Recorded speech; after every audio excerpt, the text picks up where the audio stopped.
Ini adalah liga-liga dengan pengeluaran terbesar di bursa transfer di musim 2016 hingga 2018. Di antara liga top Eropa ini ada Chinese Super League yang berada di posisi ke-6.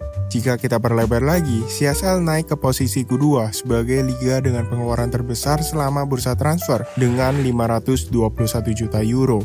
Investasi super gila yang dilakukan sama Cina, dan ini cuma sebagian kecil aja. Di era 2010-an, CSL sangat sering masuk ke dalam jajaran top 6 liga dengan spending terbanyak di dunia. Tapi kemana Chinese Super League sekarang? Dan seperti yang di judul, kenapa CSL bisa dibilang sebagai kegagalan terbesar dalam sepak bola?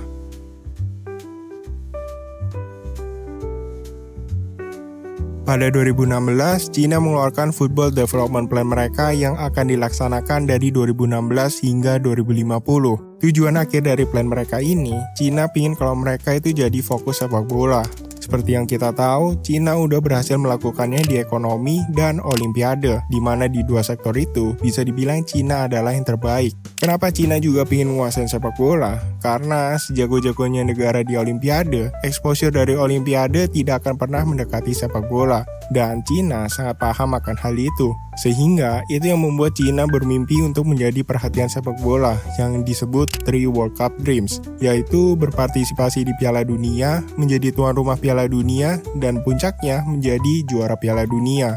Isi dari development plan itu, di 2020 mereka ingin mempunyai 20.000 sekolah bola yang kemudian diganti menjadi 50.000 di tahun 2025. Dan di 2030, tim utama Cina ditargetkan untuk menjadi salah satu yang terbaik di Asia. Dan puncaknya, di 2050, Cina udah masuk ke 20 besar ranking FIFA, menjadi tuan rumah Piala Dunia, dan menjadi juara.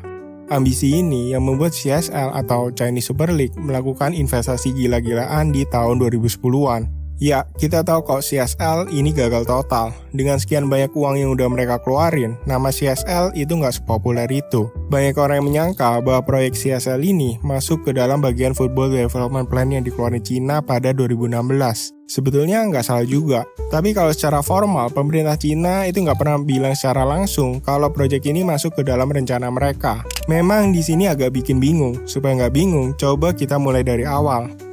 1 Januari 2012, Shanghai Shenhua mendatangkan Nicolas Anelka dari Chelsea.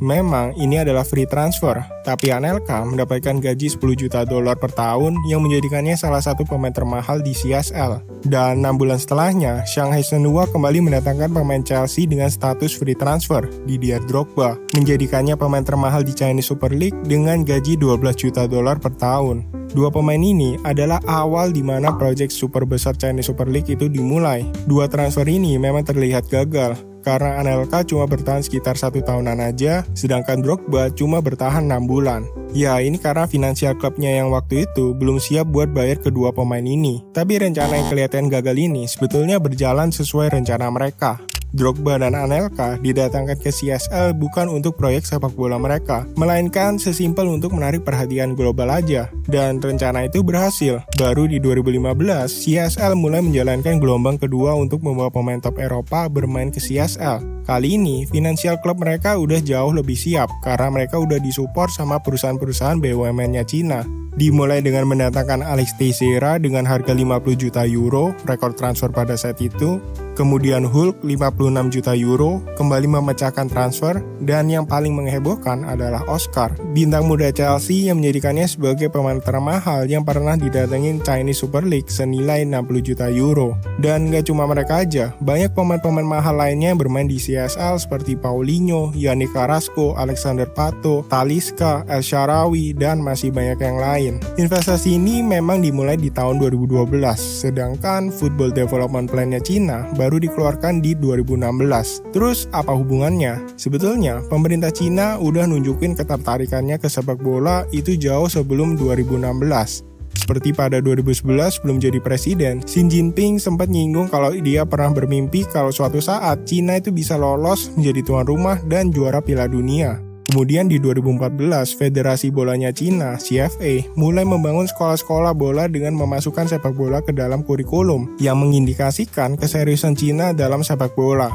Dari sini, pengusaha-pengusaha Cina yang punya klub di CSL mulai melakukan investasi gila-gilaan ini. Nah, memang di sini yang melakukan investasi itu pengusaha, bukan pemerintah Cina. Tapi bukan berarti pemerintah Cina itu nggak ikut. Beda sama Arab yang secara terang-terangan nunjukin kalau pemerintah yang ngeluarin duit buat transfer, tapi Cina ngedukung klub-klub CSL ini dengan menjadi sponsor. Seperti contohnya Guangzhou Evergrande yang dimiliki sama Evergrande Group. Memang perusahaan ini milik swasta, tapi mereka dapat dukungan yang besar dari banknya Cina, ICBC. Shanghai Shenhua yang dimiliki oleh Greenland, perusahaan properti milik pemerintah Shanghai. Beijing Guan yang dimiliki oleh Citigroup, perusahaan investasinya Cina. Bisa dibilang, hampir semua klub di CSL itu dimiliki sama BUMN-nya Cina. Kalau ada pemilik swasta, perusahaan swasta itu kemungkinan besar didukung dan punya hubungan yang dekat dengan pemerintah Cina, yang ujung-ujungnya BUMN-nya Cina lagi.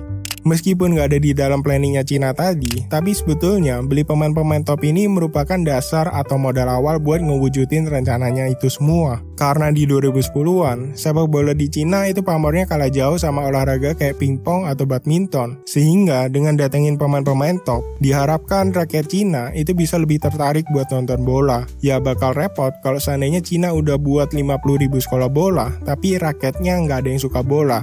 Selain itu, Cina juga ingin menarik perhatian dunia, yang tujuannya balik lagi supaya development plan-nya Cina itu didengerin sama dunia. Dan salah satunya supaya Cina punya posisi di sepak bola. Kami masih ingat kalau di 2016-an, berita Cina bakal jadi juara Piala Dunia di 2050 itu sempat ramai dibahas. Ya, karena di tahun-tahun sebelumnya, Cina juga udah menghebohkan dunia dengan datengin pemain-pemain mahal. Coba kalau Cina diem-diem aja, nggak ada gebrakan sama sekali, terus mereka ngumumin kalau mereka punya rencana buat jadi juara Piala Dunia, siapa juga yang peduli? Seiring berjalannya waktu, di mana CSL terus mendatangkan pemain-pemain top dari Liga Eropa, masalah yang terjadi di Chinese Super League itu semakin banyak. Yang pertama, pemain top Eropa ini memang meningkatkan kualitas Liga Cina, tapi mereka juga sekaligus menghambat pemain lokal Cina itu sendiri. Meskipun ada aturan kalau satu klub cuma boleh punya 5 pemain asing dan 4 pemain yang dimainkan secara bersamaan, tapi pemain-pemain ini selalu dimainkan di posisi yang strategis, seperti striker dan gelandang kreatif. Yang dimana bisa dibilang pemain lokalnya Cina udah nggak ada harapan kalau mau bersaing sama pemain yang levelnya udah Eropa, yang berdampak di skuad timnasnya Cina. Mereka kesulitan buat nemuin gelandang atau striker yang bagus. Ya nasibnya kurang lebih sama kayak Liga 1-nya Indonesia. Padahal tujuan utama Cina, mereka ingin mengembangkan potensi pemain lokal mereka. Sedangkan pemain asing ini awalnya direncanakan buat nge-support pemain lokalnya. Tapi karena terjadi juga persaingan antar klub, ujung-ujungnya klub yang punya skuad yang lebih baik, merekalah yang bakal juara. Sehingga klub-klub ini malah berlomba-lomba membeli pemain-pemain asing terbaik dan pengembangan pemain lokal malah ditinggal. Masalah kedua, pemain-pemain dari Eropa justru bikin klub CSL ini semakin miskin. Sebelum ada proyek ini, klub dari CSL itu rata-rata nggak punya utang. Karena finansial mereka yang udah stabil, ya karena mereka juga disupport sama pemerintah. Ketika proyek ini berjalan, di mana mereka beli pemain dengan harga yang sangat fantastis buat level Asia, bahkan dibanding Liga Eropa, CSL itu nomor 6 spendingnya, dan nomor 2 sebagai liga yang kehilangan uang paling banyak di bursa transfer. Akibatnya, klub-klub CSL ini malah kelilit sama yang namanya utang. Contoh yang paling gede itu Guangzhou Evergrande. Tim papan atas, 8 kali menang CSL, 2 kali AFC Champions League, harus kelilit sama utang. Di 2010, pendapatan tahunan Guangzhou Evergrande diperkirakan sekitar $20 juta per tahun, dengan hutang yang sangat sedikit, bahkan bisa dibilang nggak punya utang. Sedangkan di 2019, pendapatan mereka memang naik menjadi sekitar $80-100 juta per tahun. Tapi mereka juga punya utang sampai $300 juta, yang bikin Evergrande Group harus ngesubsidi supaya klub ini bisa jalan. Ditambah ada pandemi COVID-19 yang bikin nasib Guangzhou Evergrande ini semakin suram. Di 2021 mereka sampai nggak bisa bayar gaji pemain, staff, sampai ke operasional harian mereka. Guangzhou Evergrande ini sampai harus menjual pemain bintangnya dan memotong gaji besar-besaran. Akibatnya sekarang Guangzhou Evergrande itu main di divisi 2 Liga Cina. Yang bikin klub itu semakin terpuruk adalah gaji pemain. Kita tahu sendiri alasan pemain ke Liga Cina waktu itu, ya karena gaji. Dan kalau kalian tahu perbandingan gajinya, seperti contohnya Tevez. Tevez dapat gaji sekitar $40 juta per tahun, yang dimana pemain lokalnya Cina yang paling top itu namanya Wule, cuma dapat sekitar $1,2 juta per tahun. Itu udah yang paling top. Masih ada pemain-pemain top lainnya yang gajinya di bawah $1 juta, atau pemain-pemain biasa yang di bawah $500.000 per tahun. Yang artinya, gaji satu pemain dari Eropa itu bisa ngegaji 80 pemain lokal Cina, atau 33 pemain lokal Cina yang paling top. Ini nggak cuma satu pemain aja, ada puluhan pemain-pemain Eropa yang punya gaji sekitaran segitu. Pemain-pemain top ini memang diharapkan buat ningkatin antusias dari penduduk Cina terhadap sepak bola, dan bisa dibilang itu lumayan berhasil. Tapi, mereka juga punya harapan dari segi bisnisnya. Mereka berharap kalau CSL ini bakal bisa jadi salah satu liga terbaik di dunia, dan mereka bisa menarik banyak sponsor ke CSL. Kenyataannya, pendapatan dari sponsor, tiketing, dan TV rights itu sama sekali nggak bisa memenuhi pengeluaran mereka. Jangankan buat beli pemain lagi, buat operasional klub supaya klub ini tetap jalan, itu aja nggak cukup. Guangzhou Evergrande, mereka rugi sekitar $40 juta di tahun 2017. Tianjin Tianhai rugi $55 juta, Shanghai Shenhua rugi $30 juta. Klub-klub ini jadi sangat tergantung sama perusahaan yang menyupport mereka, kayak Guangzhou Evergrande sama perusahaan Evergrande. Yang akibatnya, kalau perusahaan induk mereka ini kesulitan finansial, ya klub-klub ini bakal kena dampaknya. Dan ini terjadi di Guangzhou Evergrande yang sampai main di divisi 2. Atau yang paling parah, ya Tianjin Tianhai. Mereka bangkrut sampai bubar, benar-benar bubar di tahun 2020. Pemerintah Cina yang lihat dampak buruk ini kemudian membuat sebuah kebijakan yang sekaligus mematikan CSL itu sendiri. Ya, nggak salah, yang tadinya pemerintah Cina mendukung program ini, sekarang mereka juga harus mematikannya. Di 2017, pemerintah Cina mengeluarkan aturan pajak transfer sebesar 100% untuk transfer pemain asing yang nilainya di atas $6 juta. Jadi, kayak Oscar yang dibeli di harga 60 juta euro, kalau setelah kebijakan ini, Shanghai Port harus bayar 120 juta euro buat datengin Oscar. Sebetulnya tujuan ini baik, pemerintah Cina pingin supaya klub-klub yang main di CSL nggak datengin pemain-pemain asing terus-terusan. Dan dana pajak 100% tadi, mereka gunakan buat ngedevelop pemain lokalnya Cina. Tapi kalau kita lihat, ternyata aturan ini nggak membuat klub-klub CSL itu berhenti buat datengin pemain.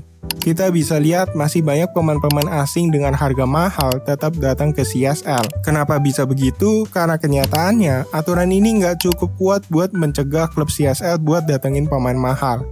Yang pertama, klub CSL yang udah memperoleh kesepakatan harga untuk sebuah pemain sebelum aturan ini dimulai, itu terbebas dari pajak. Jadi misal pemain ini udah deal transfernya di 2016, tapi proses transfernya baru terjadi di 2018. Nah, aturan pajak 100% itu nggak bisa diterapin, soalnya kesepakatannya itu terjadi di 2016 sebelum aturan ini diterapkan.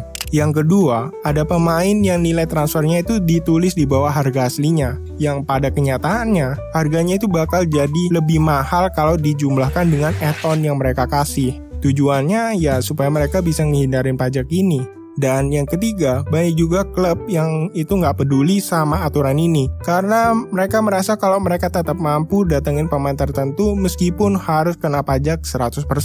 Akibatnya, finansial klub CSL ini semakin buruk, ditambah waktu pandemi COVID-19 banyak perusahaan-perusahaan Cina yang mengalami kesulitan finansial. Sehingga di 2020, pemerintah Cina mengeluarkan satu aturan yang sekaligus mengakhiri proyek super besar dari Chinese Super League, yaitu menerapkan salary cap, di mana gaji pemain asing tidak boleh lebih dari 3 juta euro per tahun.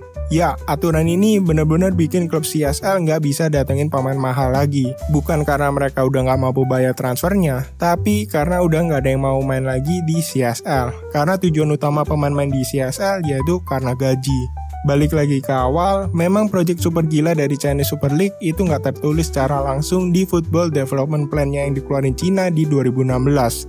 Tapi, secara nggak langsung, proyek ini juga sangat mempengaruhi. Akibat kegagalan proyek ini, Cina udah kehilangan namanya di dunia sepak bola. Yang tadinya, Cina ngeluarin proyek super ambisius itu sehingga dunia menganggap kalau mereka bakal berhasil, tapi kenyataannya malah berbanding terbalik. Tapi, apakah plan ini tetap berjalan? Jawabannya masih, tapi apakah bisa tercapai? Jawabannya adalah sangat sulit. Dari data 2020, Cina udah mencapai 30.000 sekolah sepak bola. Tapi yang jadi masalah, 30.000 sekolah ini masih punya kesenjangan dalam kualitas pelatihannya sama infrastrukturnya.